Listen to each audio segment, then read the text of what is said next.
आणि त्याच्यामुळे मी आता कटाळलो मारा. मी जवळजवळ आता 2-3 दिवसात टाकणार एक क्लिप आणि थांबून घेणार आहे. आता आम्ही किती कष्ट केले याचा लोक कधी विचार करीत नाही. आम्ही संसार कसा उभा केला असेल याचा विचार केला.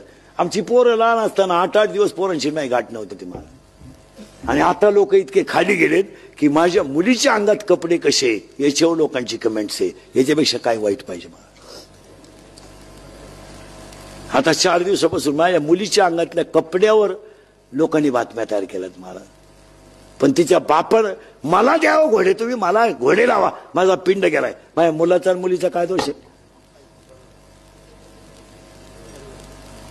पण ह्या कॅमेरेवाल्यांनी 8 दिवसात माझं जगणं मुश्किल करून टाकलं मला.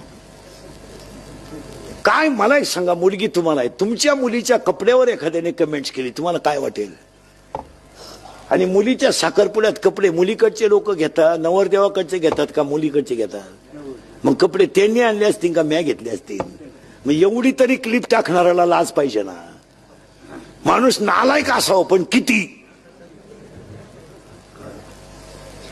आणि त्याच्यामुळे मी आता कटाळलो मारा. मी जवळजवळ आता 2-3 दिवसात टाकणार एक क्लिप आणि थांबून घेणार आहे. आता बस झाली. 31 वर्ष लोकांच्या शिव्या खाऊन आयुष्यात सगळं चांगलंच केलं. आयुष्यात चांगलं, पण त्याचं फळ माझ्यापर्यंत ठीक होतं, ते माझ्या घरादारापर्यंत राहायला नव्हतं राहिलं. माझ्यापर्यंत ठीक. मी आजही समर्थ आहे ना उत्तर द्यायला. मला अजून 2 वर्ष आयुष्य आहे. मी अजून आहे ना. पण कुटुंबापर्यंत गेल्यावर त्याच्यात मजा नाही. आणि याची अक्कल इंदुरीकरलाच आली पाहिजे. त्याने कीर्तनं बंदच केली पाहिजे. खरं आहे का खोटं आहे. तुम्ही काहीच बोला.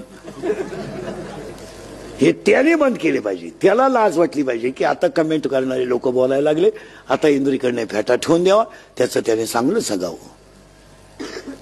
आम्ही 2-3 दिवसापासून विचार करतोय. 1-2-3 दिवसात घेणार निर्णय मी. पण ते मजा नाही राहिली त्याच्यात. आता तुम्ही दुसऱ्याला काहीच बोलत